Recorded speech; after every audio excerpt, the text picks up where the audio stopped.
जय श्री राधा कृष्ण भक्तों, आज मैं लेकर आई हूँ शिव और सती के विवाह की पौराणिक कथा। दक्ष प्रजापति की कई पुत्रियां थी।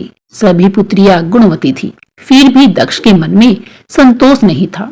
वे चाहते थे कि उनके घर में एक ऐसी पुत्री का जन्म हो जो सर्वशक्ति संपन्न हो एवं सर्वबीजनीय हो, जिसके कारण दक्ष एक ऐसी ही पुत्री के लिए तप करने लगा।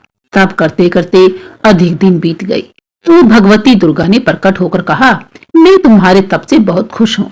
तुम किस कारण बस इतनी कठोर तपस्या कर रहे हो? दक्ष ने तप करने का कारण बता दिया तो माँ बोली, मैं स्वयं पुत्री रूप में तुम्हारे यहाँ जन्म धारण करूंगी। मेरा नाम होगा सती। मैं सती के रूप में जन्म लेकर अपनी लीलाओं का विस्तार करूंगी। फलतः भगवती दुर्गा ने सती रूप में दक्ष के यहाँ जन्म लिया। सती दक्ष की सभी पुत्रियों में सबसे अधिक अलौकिक थी। सती ने बाल्य अवस्था में ही कई ऐसे अलौकिक आश्चर्यचकित करने वाले कार्य कर दिखाए थे, जिन्हें देखकर स्वयं दक्ष को भी बड़ी हैरानी होती थी। जब सती विवाह योग्य हो गई तो दक्ष को उनके लिए वर की चिंता होने लगी। उन्होंने ब्रह्मा जी से इस विषय में परामर्श किया। ब्रह्मा जी ने कहा, सती दुर्गा का अवतार है। दुर्गा आदि शक्ति और शिव आदि पुरुष हैं, अतः सती के विवाह के लिए शिव ही योग्य पुरुष हैं और उचित वर हैं। दक्ष ने ब्रह्मा जी की बात मानकर सती जी का विवाह भगवान शिव के साथ करा दिया। सती कैलाश में जाकर भगवान शिव के साथ रहने लगी। भगवान शिव दक्ष के दामाद थे, किंतु एक ऐसी घटना घटित हो गई जिसके कारण दक्ष के हृदय में भगवान शिव के प्रति बैर और विरोध के भाव पैदा हो गए। एक बार देवलोक में ब्रह्मा ने धर्म के निरूपण के लिए एक सभा का आयोजन किया था। सभी बड़े बड़े देवता सभा में इकट्ठे हो गए थे। भगवान शिव भी इस सभा में बैठे थे। सभा मंडल में दक्ष का आगमन हुआ। दक्ष के आगमन पर सभी देवता उठकर खड़े हो गए, परंतु भगवान शिव खड़े नहीं हुए। उन्होंने दक्ष को प्रणाम भी नहीं किया, जिसके कारण दक्ष ने अपना अपमान का अनुभव किया। केवल यही नहीं, उनके हृदय में भगवान शिव के प्रति ईर्ष्या की भावना भी जाग गई। वे उनसे बदला लेने के लिए समय और अवसर की प्रतीक्षा करने लगे। एक बार सती और शिव कैलाश पर्वत पर बैठे हुए थे। परस्पर वार्तालाप चल रही थी। उसी समय आकाश मार्ग से कई विमान कनखल की ओर जाते हुए दिखाई पड़े। सती ने उन विमानों को देखकर भगवान शिव से पूछा कि ये सभी विमान किसके हैं और कहां जा रही हैं? भगवान शंकर ने उत्तर दिया, आपके पिता ने बहुत बड़े यज्ञ का आयोजन किया है। समस्त देवता इन विमानों में बैठकर उसी यज्ञ में सम्मिलित होने के लिए जा रहे हैं। इस पर सती ने दूसरा प्रश्न किया, क्या मेरे पिता ने आपको यज्ञ में सम्मिलित होने के लिए नहीं बुलाया? भगवान शंकर ने उत्तर दिया, आपके पिता मुझसे बैर रखते हैं, फिर वे मुझे भला क्यों बुलाने लगी? सती मन ही मन सोचने लगी और फिर बोली, यज्ञ के इस अवसर पर अवश्य मेरी सभी बहनें आएंगी। उन सभी से मिले हुए मुझे बहुत अधिक दिन हो गए। यदि स्वामी आपकी अनुमति हो तो मैं भी अपने पिता के घर जाना चाहती हूँ। यज्ञ में सम्मिलित होना चाहती हूँ और बहनों से भी मिलने का अवसर मिल जाएगा। भगवान शिव जी ने उत्तर दिया, इस समय वहां जाना उचित नहीं होगा। आपके पिता मुझसे जलते हैं। हो सकता है वे आपका भी अपमान कर दे। बिना बुलाए किसी के घर जाना उचित नहीं होता। इस पर सती ने उत्तरप्रश्न किया, ऐसा क्यों?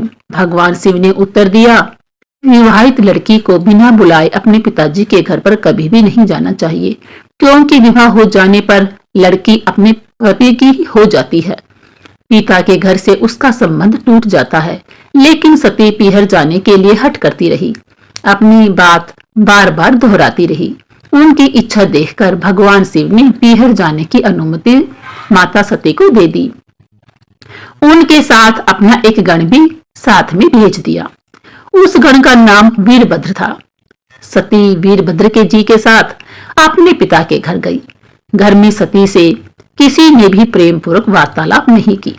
दक्ष ने उन्हें देखकर कहा, तुम क्या मेरा यहाँ अपमान करने आई हो? अपनी बहनों को तो देखो, वे किस प्रकार भांति भांति के अलंकारों, सुंदर सुंदर आभूषणों और सुंदर सुंदर वस्त्रों से सुसज्जित हैं। तुम्हारे शरीर पर मात्र बागंबर के है। तुम्हारा पति संसानवासी है और भूतों का नायक है और वह तुम्हें भागंबर के अलावा और कुछ नहीं दे सकता। दक्ष के इस कथन से सती के हृदय में पश्चाताप का सागर उमड़ आया। वे सोचने लगी, उन्होंने यहाँ आकर अच्छा नहीं किया। भगवान शिव ठीक ही कह रहे थे। बिना बुलाए पिता के घर पर भी कभी नहीं जाना चाहिए। पर अब क्या हो सकता है। अब तो सती जी वहां आ गई थी। पिता के कटु और अपमानजनक शब्द सुनकर भी सती मौन ही रही। वे उस यज्ञ मंडल में गई जहां सभी देवता और ऋषि मुनि बैठे हुए थे तथा यज्ञ कुंड में धू धू करती जलती हुई अग्नि में आहुतियां डाली जा रही थी। सती ने यज्ञ मंडप में सभी देवताओं के तो भाग देखे, किंतु भगवान शिव का भाग नहीं देखा। वे भगवान शिव का भाग न देखकर अपने पिता से बोली, पिताजी, यज्ञ में तो सबके भाग दिखाई पड़ रहे हैं, किंतु कैलाशपति जी का भाग नहीं है। आपने उनका भाग क्यों नहीं रखा। दक्ष ने गर्व से उत्तर दिया, मैं तुम्हारे पति शिव को देवता नहीं समझता। वह तो भूतों का स्वामी है, नग्न रहने वाला और हरियों की माला धारण करने वाला है। वह देवताओं की पंक्ति में बैठने योग्य नहीं है। उसे कौन भाग देगा। सती के नेत्र लाल हो उठे, उनकी भौहें कुटिल हो गई, उनका मुख मंडल पर लेके सूर्य की भांति तेजोदीप्त हो उठा। उन्होंने पीड़ा से तिल मिलाते हुए कहा, हो, मैं इन शब्दों को कैसे सुन रही हूँ। मुझे धिक्कार है।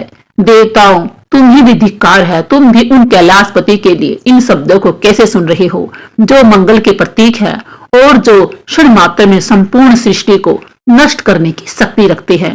वे मेरे स्वामी हैं। नारी के लिए उसका पति ही स्वर्ग होता है। जो नारी अपने पति के लिए अपमानजनक शब्दों को सुनती है, उसे नरक में जाना पड़ता है। पृथ्वी सुनो, आकाश सुनो और देवताओं तुम भी सुनो। मेरे पिता ने मेरे स्वामी का अपमान किया है, इसीलिए मैं अब एक भी क्षण जीवित नहीं रहना चाहती। सती अपने कथन को समाप्त करती हुई यज्ञ के कुंड में कूद पड़ी। जलती हुई आहुतियों के साथ उनका शरीर भी जलने लगा। यज्ञ मंडप में खलबली पैदा हो गई, हाहाकार मच गया। देवता उठकर खड़े हो गए। वीरभद्र क्रोध से कांप उठे। वे उछल उछल कर यज्ञ का विध्वंस करने लगे। यज्ञ मंडप में भगदड़ मच गई। देवता और ऋषि मुनि भाग खड़े हुए। वीरभद्र ने देखते ही देखते दक्ष का मस्तक काटकर फेंक दिया। यह समाचार भगवान शिव के कानों में भी पड़ा। वे प्रचंड आंधी की भांति कनखल जा पहुंचे। सती के जले हुए शरीर को देखकर भगवान शिव अपने आप को भूल गए।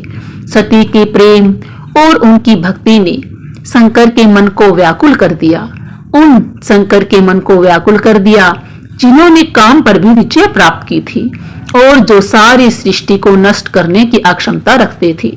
वे सती के प्रेम में खो गए, बेसुध हो गए। भगवान शिव ने उन्मत्त की भांति सती के जले हुए शरीर को कंधे पर रख लिया। वे सभी दिशाओं में भ्रमण करने लगे। शिव और सती के इस अलौकिक प्रेम को देखकर पृथ्वी रुक गई, हवा रुक गई, जल का प्रवाह ठहर गया और देवताओं की सांसें भी रुक गई। सृष्टि व्याकुल हो उठी। सृष्टि के प्राणी पुकारने लगे, रक्षा करे, रक्षा करे। भयानक संकट उपस्थित देखकर सृष्टि के पालनहार भगवान विष्णु आगे बढ़े। वे भगवान शिव की बेसुधी में अपने चक्र से सती के एक एक अंग को काट काट कर गिराने लगे। धरती पर 51 स्थानों में सती के अंग कटकर गिरे। जब सती के सारे अंग कटकर गिर गए तो भगवान शिव पुनः अपने आप में आ गए। जब वे अपने आप में आए तो पुनः सृष्टि के सारे कार्य चलने लगे। धरती पर जिन 51 स्थानों में सती जी के अंग कट कट कर गिरे थे, वे ही स्थान आज शक्ति के पीठ स्थान माने जाते हैं। आज भी उन स्थानों में सती जी का पूजन होता है, उपासना होती है। दोस्तों, आपको यह कहानी कैसी लगी प्लीज हमें कमेंट बॉक्स में जरूर बताएं। अगर अच्छी लगी हो तो लाइक करें, सब्सक्राइब करें, शेयर करें। बोलिए राधा कृष्ण की जय, राधा कृष्ण की जय, राधा कृष्ण की जय। जय श्री कृष्णा, राधे राधे। आज हम आपको सुनाएंगे महाशिवरात्रि व्रत कथा। एक बार पार्वती ने भगवान शिव शंकर से पूछा, ऐसा कौन सा श्रेष्ठ तथा सरल व्रत पूजन है जिससे मृत्युलोक के प्राणी आपकी कृपा सहज ही प्राप्त कर लेते हैं। उत्तर में शिव जी ने पार्वती जी को शिवरात्रि के व्रत का विधान बताकर यह कथा सुनाई। एक गांव में एक शिकारी रहा करता था।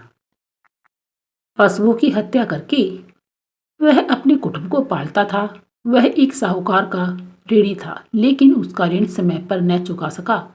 क्रोधवश साहूकार ने शिकारी को शिव मठ में बंदी बना लिया। संयोग से उस दिन शिवरात्रि थी। शिकारी ध्यान मग्न होकर शिव संबंधी धार्मिक बातें सुनता रहता। चतुर्दशी को उसने शिवरात्रि की कथा भी सुनी। संध्या होते ही साहूकार ने उसे अपने पास बुलाया और ऋण चुकाने के विषय में बात की। शिकारी अगले दिन सारा ऋण लौटा देने का वचन देकर बंधन से छूट गया। अपनी दिनचर्या की भांति वह जंगल में शिकार के लिए निकला, लेकिन दिन भर बंदी गृह में रहने के कारण भूख प्यास से व्याकुल था। शिकार करने के लिए वह एक तालाब के किनारे बेल वृक्ष पर पड़ाव बनाने लगा। एक बेल वृक्ष के नीचे शिवलिंग था, जो बेल पत्रों से ढका हुआ था। शिकारी को उसका पता नहीं था। पड़ाव बनाते समय उसने जो टहनियां तोड़ी वे सियोंक से शिवलिंग पर गिरी। इस प्रकार दिन भर भूखे प्यासे शिकारी का व्रत भी हो गया और शिवलिंग पर बेलपत्र भी चढ़ गई। एक पहर रात्रि बीत जाने पर एक गर्भवती हिरणी तालाब पर पानी पीने पहुंची। शिकारी ने धनुष पर तीर चढ़ाकर ज्यों ही परतंचा खींची, हिरणी बोली, मैं गर्भ से हूँ, शीघ्र ही प्रसव करूंगी। तुम एक साथ दो जीवों की हत्या करोगे, जो ठीक नहीं है। मैं अपने बच्चे को जन्म देकर शीघ्र ही तुम्हारे सामने प्रस्तुत हो जाऊंगी, तब तो मुझे मार लेना। शिकारी ने परतंचा ढीली कर दी और हिरणी झाड़ियों में लुप्त हो गई। कुछ ही देर बाद एक और हिरणी उधर से निकली। शिकारी की प्रसन्नता का ठिकाना न रहा। समीप आने पर उसने धनुष पर बाण चढ़ाया। तब उसे देख हिरणी ने विनम्रतापूर्वक निवेदन किया, हे पार्वती, मैं थोड़ी देर पहले ही ऋतु से निर्वित हुई हूँ, कामातुर विहरणी हूँ, अपने प्रिय की खोज में भटक रही हूँ। मैं अपने पति से मिलकर शीघ्र ही तुम्हारे पास आ जाऊंगी। शिकारी ने उसे भी जाने दिया।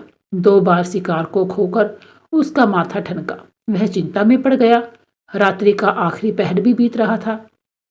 तभी एक अन्य हिरणी अपने बच्चों के साथ उधर से निकली। शिकारी के लिए यह स्वर्णिम अवसर था। उसने धनुष पर तीर चढ़ाने में देर न लगाई।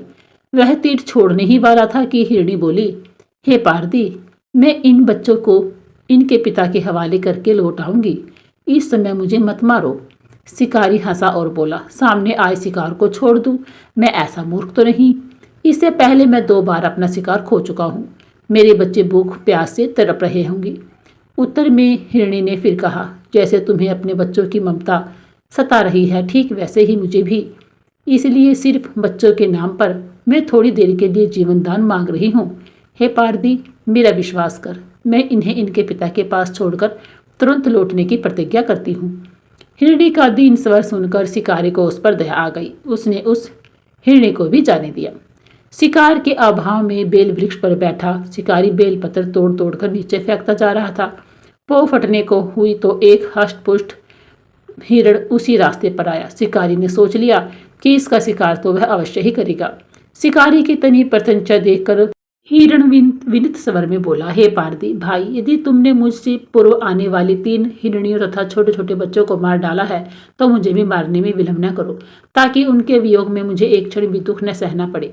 मैं उन मृगियों का पति हूँ। यदि तुमने उन्हें जीवन दान दिया है तो मुझे भी कुछ क्षण जीवन दान देने की कृपा करो। मैं उनसे मिलकर तुम्हारे पास उपस्थित हो जाऊंगा। मृग की बात सुनते ही शिकारी के सामने पूरी रात का घटनाचक्र घूम गया। उसने सारी कथा हिरण को सुना दी। तब हिरण ने कहा, मेरी तीनों पत्नियां जिस प्रकार प्रतिज्ञाबद्ध होकर गई हैं, मेरी मृत्यु से अपने धर्म का पालन नहीं कर पाएंगी। अतः जैसे तुमने उन्हें विश्वास पात्र मानकर छोड़ा है, वैसे ही मुझे भी जाने दो।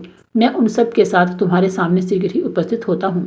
उपवास, रात्रि जागरण तथा शिवलिंग पर बेलपत्र चढ़ाने से शिकारी का हिंसक हृदय निर्बल हो गया था।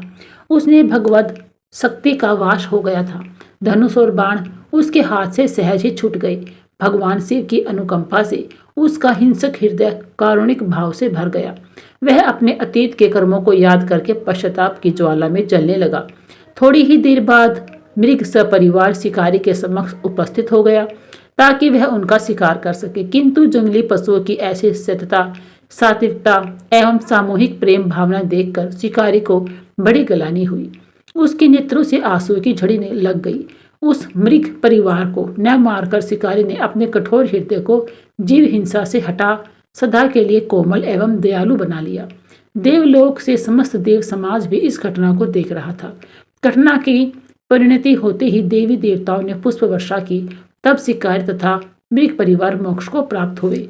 बोलिए हर हर महादेव। आपको यह कथा कैसी लगी प्लीज हमें कमेंट बॉक्स में जरूर बताएं। लाइक करें, शेयर करें, सब्सक्राइब जरूर करें। बोले राधे राधे, कृष्णा कृष्णा।